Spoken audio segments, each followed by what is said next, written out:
दोस्तों, आप ट्रेडिंग और निवेश इन दोनों से बहुत सारे पैसे कमा सकते हो, लेकिन अक्सर यह सवाल उठता है कि इन दोनों में से श्रेष्ठ कौन है। इसे आप ऐसे समझ सकते हैं कि यह दोनों शेयर बाजार से पैसा कमाने के दो अलग अलग रास्ते हैं। अब ट्रेडिंग में क्या होता है कि आपको थोड़ी दूर चलने पर ही मुनाफा मिल जाता है, लेकिन इन्वेस्टिंग का रास्ता बहुत लंबा होता है। इसमें आपको मुनाफा काफ़ी समय बाद मिलता है, और इन दोनों के बीच में जो फर्क है वो है टाइम का, क्योंकि ट्रेडिंग में बहुत कम समय में आपको मुनाफा कमा सकते हो। आप एक महीने में, एक हफ्ते में, एक दिन में, यहाँ तक कि कुछ मिनटों में भी बहुत सारा मुनाफा कमा सकते हो। लेकिन इन्वेस्टिंग में मुनाफा कमाने में कुछ महीने, कुछ साल, 5 साल, 10 साल, 20 साल या उससे भी ज़्यादा समय लग सकता है। अब आप सोच रहे होंगे कि यार, अगर कम समय में पैसा मिलता है तो हम लंबे समय का इंतजार क्यों करें। देखो, यहीं पर बात आती है ट्रेडिंग और निवेश को समझने की, क्योंकि यह एक बहुत ही महत्वपूर्ण चीज़ है। और इन्वेस्टमेंट शुरू करने से पहले यह क्लियर हो जाना चाहिए। यहाँ पर मैं आपको बता दूं कि एक आदमी एक समय पर एक ट्रेडर भी हो सकता है और इन्वेस्टर भी हो सकता है, यानी कि अब आप यह दोनों काम कर सकते हो। लेकिन आपको ट्रेडिंग और इन्वेस्टमेंट के बीच का फर्क जरूर पता होना चाहिए। तो इस वीडियो में हम ट्रेडिंग और इन्वेस्टिंग को तो समझाएंगे ही, इसके अलावा हम इन दोनों के बीच का जो मेजर डिफरेंस है उसके बारे में भी बातचीत करेंगे। और सबसे आखिर में मैं आपको ये भी बताऊंगा कि आपको ट्रेडिंग करनी चाहिए या इन्वेस्टिंग करनी चाहिए। अब देखो, सबसे पहले समझते हैं ट्रेडिंग और इन्वेस्टिंग के कॉन्सेप्ट को। इसे समझने के लिए मैं आपको एक उदाहरण देता हूँ जिसको आप जानते हो। सुनो। बाबूराव गणपतराव आपटे। मान लो बाबूराव नाम का एक आदमी अपनी मोबाइल की दुकान खोलता है। उसकी दुकान बहुत अच्छी चल रही थी। वो मार्केट से कम दाम पर मोबाइल लाता तो और अपने दुकान पे बेचकर प्रॉफिट कमाता था। उसका काम अच्छा चल रहा था, लेकिन कुछ समय बाद उसकी दुकान के सामने एक और दुकान खुल जाती है, टोटला शर्ट की, और वो वही मोबाइल बाबूराव की दुकान से भी सस्ते दाम पर बेचने लगा। मतलब कि बाबूराव जो फ़ोन 10,000 में बेचता था, वही फ़ोन तोतला शेठ 9,000 में बेचने लगा। अब क्योंकि तोतला शेठ की दुकान पर मोबाइल सस्ते दाम पर मिलने रहे थे, तो लोग बाबूराव की दुकान पर फ़ोन क्यों खरीदेंगे। अब इस वजह से बाबूराव के पास कस्टमर आते नहीं थे, इसीलिए वह दिन भर टीवी पर न्यूज़ देखता रहता था। सारे ग्राहक तो तोतला शेठ के पास जाने लगे थे। तभी टीवी में वह न्यूज़ देखता है कि जिस मोबाइल ब्रांड को वह दोनों बेचते थे, उस मोबाइल चिप की शॉर्टेज की वजह से मोबाइल बनना बंद हो गए हैं। अब यहाँ पर बाबूराव के दिमाग में आइडिया आता है कि मोबाइल की डिमांड तो लोगों में बहुत ज़्यादा है, लेकिन मैन्युफैक्चरिंग ना होने की वजह से अब उसकी सप्लाई बंद हो जाएगी। अब यहाँ पर देखो, बाबूराव 2 काम कर सकता है। पहला ऑप्शन यह है कि सवेरे उठते ही सबसे पहले तोतला शेठ की दुकान पर जाकर उनके सारे फ़ोन 9,000 में खरीद दे और उन्हें अपनी दुकान पर वापस 10,000 में बेचकर प्रॉफिट कमाए।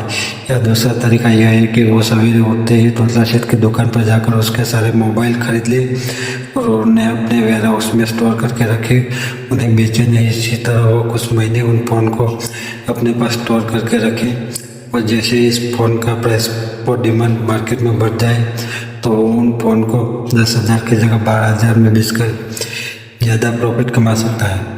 अब यहाँ पर देखो, ट्रेडिंग और इन्वेस्टिंग को समझो। बाबूराव जब डेली फ़ोन सस्ते में खरीद कर उन्हें बेच रहा था तो वो ट्रेडिंग कर रहा था, लेकिन जब बाबूराव अपने फ़ोन को कुछ महीनों के लिए स्टोर करके रखा और जैसे ही उसका प्राइस बढ़ा तब बेचा तो वह इन्वेस्टिंग कर रहा था, क्योंकि वह डेली चीज़ों को सेल नहीं कर रहा था बल्कि उन्हें कुछ महीने बाद बेच रहा था। बिल्कुल इसी तरह ट्रेडिंग और इन्वेस्टिंग काम करती है। बस शेयर मार्केट में फ़ोन की जगह शेयर्स होते हैं। मतलब हम शेयर मार्केट में डेली फ़ोन्स की जगह शेयर को सस्ते में खरीद कर उन्हें महंगे बेचकर प्रॉफिट बनाते हैं, तो वो ट्रेडिंग होती है। और अगर हम शेयर्स को सस्ते में खरीद कर कुछ महीने, कुछ साल, 10 साल, 5 साल बाद जब वो शेयर का प्राइस बढ़ जाता है तब बेचते हैं, वो इन्वेस्टिंग कहलाते हैं। देखो, यह दोनों के बीच का जो मेजर डिफरेंस है वो है टाइमिंग का। मुझे उम्मीद है कि आपको ट्रेडिंग और इन्वेस्टिंग का कॉन्सेप्ट समझ में आ गया होगा। अगर नहीं आया तो आपको आगे जरूर समझ में आ जाएगा। अब देखो, इन्वेस्टिंग में होता है क्या है कि लोग अच्छी कंपनियों के शेयर ढूंढते हैं, और जैसे ही उन्हें कोई अच्छी कंपनी मिलती है जो फ्यूचर में अच्छा खासा प्रॉफिट जनरेट करेगी, अच्छा परफॉर्म करेगी, वो उस कंपनी के ऊपर फंडामेंटल रिसर्च करते हैं और यह पता लगाते हैं कि क्या यह कंपनी इन्वेस्ट करने लायक है या नहीं। क्या इस कंपनी में अगर हम पैसे लगाएंगे तो बढ़ेगी या नहीं बढ़ेगी। अगर उन्हें इनके सही सवालों के जवाब मिल जाते हैं तो वो उस कंपनी में अपना पैसा लगा देते हैं।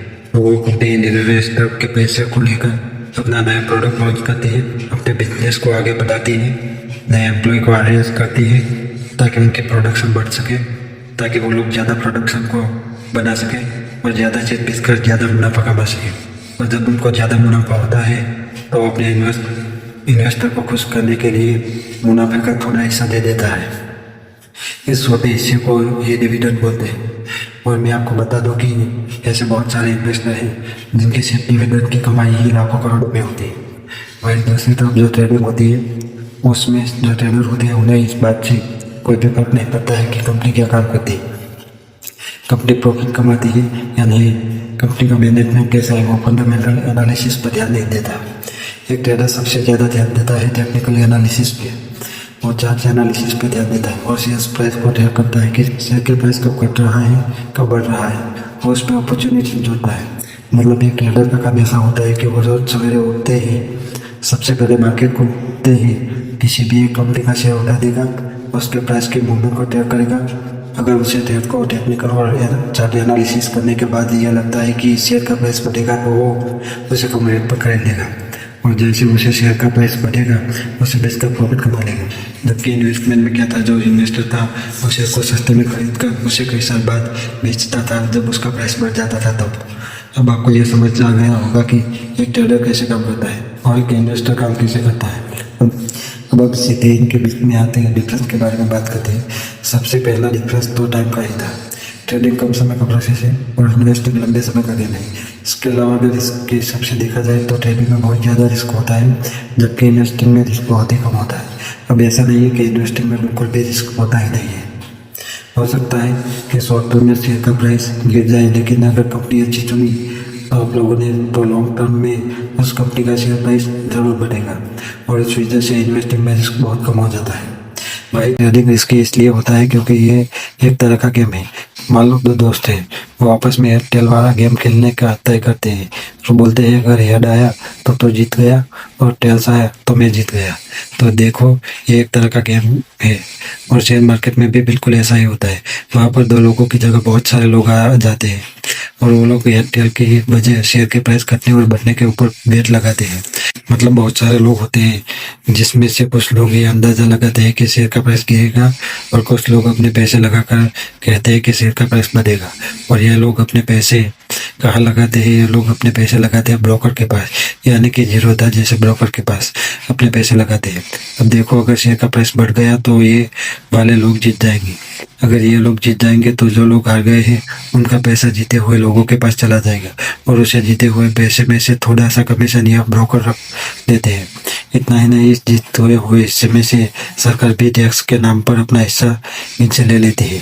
अब यहाँ पर ये देखो कि ये जो ब्रोकर है और ये जो गवर्नमेंट है इनको तो अपना कमीशन और टैक्स मिलता ही रहता है, चाहे ये लोग जीते या वो लोग जीते।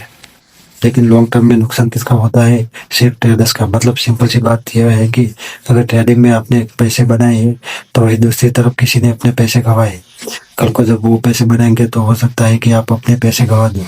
इसीलिए ट्रेडिंग रिस्की रहता है।